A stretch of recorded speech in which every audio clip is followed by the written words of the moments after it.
हमारे साथ इस वक्त अंशु चौधरी हैं जो कि सब इंस्पेक्टर भर्ती परीक्षा में सफल नहीं हो सकी थी और इनका ये कहना है कि अगर गड़बड़ी नहीं होती तो इनका सिलेक्शन हो जाता। अंशु, क्या सोचती हैं आप? जी सर, ये सच है कि 2021 की जो एसआई भर्ती परीक्षा थी, मैं उसी टाइम एलिजिबल हुई थी। इसके अंदर मेरी उसी टाइम एज हुई थी, फॉर्म भर रहे थे उस टाइम तक। और मैं सर सच में बताऊं तो मैंने घर से ही तैयारी करी थी और उस टाइम में जो स्थितियां थी बहुत ही भावुक करने वाली, बहुत ही परेशानियों से, परिश्रम से बनी हुई स्थितियां थी सर। मैं आई थी जयपुर कोचिंग करने, लेकिन मेरे घर का माहौल और उस समय की आर्थिक परिस्थितियां इतनी मजबूत नहीं थी और मुझे घर वापस लौटना पड़ा। और उस टाइम जब हमारा पेपर हुआ तो बहुत मुश्किल हालात थे सर। घर के अंदर आपको पता है संयुक्त परिवार होता है तो कई सारी ऐसी चीज़ें होती है। मैं एक कृषि करने वाले, पशुपालन करने वाले घर से बिलोंग करती हूँ। काम भी इतना होता था हर चीज़ के लिए, मतलब पेपर अच्छा हुआ था आपका? हाँ, पेपर अच्छा हुआ था मेरा, फिजिकल बहुत अच्छा हुआ था, मेरा इंटरव्यू भी बहुत अच्छा हुआ था और विश्वास, मतलब पूर्ण विश्वास था कि हो जाएगा अपना सिलेक्शन, क्योंकि बहुत मुश्किलों से इस चीज़ से लड़के आगे तक पहुंची थी। तो मुझे ये था कि आज ये पेपर क्लियर होना सिर्फ मेरे लिए ही सही नहीं है, मेरे गांव के लिए, मेरे गांव की, मेरे आसपास के गांव की हर उस लड़की के लिए एक मार्गदर्शन बनेगा।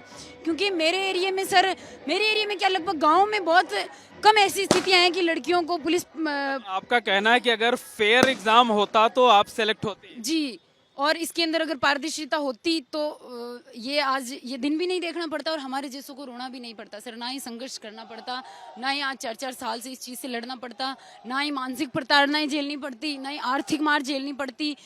बहुत मतलब मिन्नतों से, शिद्दतों से हमने इस परीक्षा के लिए अपने आप को कंफर्ट किया था। और क्या सपना देखा था अंशु ने कि सब इंस्पेक्टर बन करके किस तरीके से घर की आर्थिक स्थिति को ठीक करना है? जी, आर्थिक स्थिति यूँ है कि सर किसान परिवार से बिलोंग करती हूँ। हमारे खेती बाड़ी काफ़ी अच्छी है, हमारे जानवर भी पालते हैं। तो मतलब वो प्रच्छन्न बेरोजगारी है, छिपी हुई बेरोजगारी है एक तरीके से। तो वो चीज़ें सर मेरे घर में एक इकलौती ऐसी, मैं लड़कों में और लड़कियों में मैं अकेली हूँ, मेरे पूरे परिवार में, मेरे आसपास के बुआ मामा सब में, कि मैं यहाँ तक पहुँची और मैंने अपनी मेहनत से पढ़ाई जारी रखी। तो वो एक संदेश होता सर, वो एक आस थी, वो एक बहुत बड़ी उम्मीद थी कि कोई तैयारी करता है तो उसका परिणाम मिलता है। जब इसका नकारात्मक रिजल्ट आया और मेरा सिलेक्शन नहीं हुआ तो घर वालों ने, गांव वालों ने यही बोला कि पढ़ाई कम करी होगी, पढ़ाई नहीं करी होगी, काम में रह गई। कोई सही बोलते थे, कोई गलत बोलते थे। जब इसका पेपर माफियाओं का पेपर पर्चा खुलने लगा तब घर वालों ने बोल दिया कि पढ़ाई छोड़ने में फायदा है, कोई मतलब नहीं है। क्योंकि अब आप दोबारा एग्जाम देंगे? जी बिल्कुल दूंगी। मैं अभी बहुत अच्छे से तैयारी में जुटी हूँ। मैं धरने के साथ साथ, संघर्ष के साथ साथ मैं पढ़ाई भी करने लगी और मैं पढ़ भी रही हूँ। और मेरे घर में भी छोटे छोटे बच्चे हैं। मानसिक स्थिति वो बची हुई है कि अब फिर से उसी तरह से एग्जाम दे पाए? मानसिक स्थिति सर हमारी किसानों की पहले से ही मजबूत होती है सर। किसान परिवार में जो पले हैं, जो तपते हैं, उनको मानसिक मजबूती बटोरनी नहीं पड़ती, वो अपने आप आ जाती है सर। लेकिन जब पैर पीछे खींचने वाले होते हैं और जब नेगेटिव चीज़ें बोलने वाले ज़्यादा होते हैं तो कहीं ना कहीं न्यूरॉन्स कम हो जाते हैं माइंड के। तो वो चीज़ तो है ही, लेकिन मजबूती वापस आ जाती है, तब आ जाती है जब आलोचक बढ़ते हैं।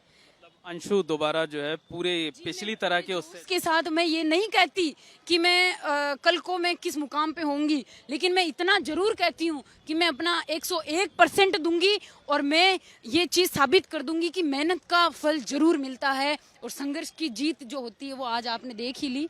और मैं एक ही संदेश देना चाहूँगी मेरे भाइयों से, मेरी बहनों से, आपके माँ बाप का, आपके सपनों का आदर कीजिए। आज के सोशल मीडिया के प्रोपोगेंडा में मत फंसिए। कई लड़कियां ऐसी है जो घर वालों को झूठ बोल के, उनको धोखा दे के जयपुर में आके पूरी तरह से अपने सपनों का चकनाचूर करके घर वालों को बदनाम कर देती है। उन चीज़ों से निकलिए, थोड़ा उन चीज़ों से बचिए। सर मेरा नाम जितेंद्र कुमार मीणा है और मैंने भी ये भर्ती दी थी और भीलवाड़ा सेंटर आया था। बट किसी के कितने नंबर कम हुए हैं, किसी के बढ़े हैं, किसी के कम हुए हैं। मेरा तो उसमें हो नहीं पाया क्योंकि मेरे तो 18 नंबर कम हुए थे, हो नहीं पाया। और लास्ट में पता लगा कि इस पेपर में कितनी बड़ी लेवल पे धांधली हुई थी। उस टाइम पे लगा था कि हमको कांग्रेस वालों ने ही धांधली की थी, पर इसमें कांग्रेस वालों से ज़्यादा तो बीजेपी वाले नेताओं की धांधली थी।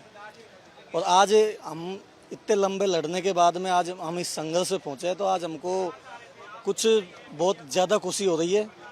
और पेपर अच्छा हुआ था, पर अच्छा होने से क्या है, जब पूरा पेपर ही बिक गया तो 800 के लगभग वैकेंसी में से कम से 700 750 लड़के तो फर्जी थे उसमें।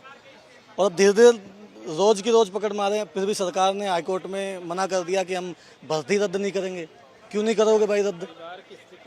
परिवार की स्थिति सर, यहाँ जितने भी लड़के रहते हैं उनमें 90% किसान वर्ग से आते हैं, और मैं भी एक किसान वर्ग से आता हूँ। माँ बाप खेतों में काम करके कैसे कैसे पढ़ाते हैं, और एग्ज़ाम देने के बाद पता चलता है कि ये तो पेपर कैंसिल हो गया या पेपर चोरी हो गया। तो फिर आदमी कितने दिन हो गए, 2021 की लगभग भर्ती थी, आज 25 चल रही है। सपना देखा था एसआई बनने का, सपना ही पूरा नहीं हुआ। आज जाके थोड़ी खुशी हो रही है कि चलो रद्द हुई है। दोबारा अच्छे से मैं सरकार से गुजारिश करूंगा कि इन भर्तियों, जो भर्ती कैंसिल की है, उस भर्ती को नई भर्ती में जोड़ के और निकाले, और इस एग्ज़ाम को बिल्कुल फेयर करे, और बच्चों का हमारा जो सपना था वो हमारा पूरा हो। और हम सबसे बड़ा धन्यवाद देंगे डॉक्टर किरोड़ीलाल मीणा को कि उन्होंने सरकार में होते हुए हमारा इतना साथ दिया। बहुत बहुत धन्यवाद देंगे डॉक्टर साहब को हम।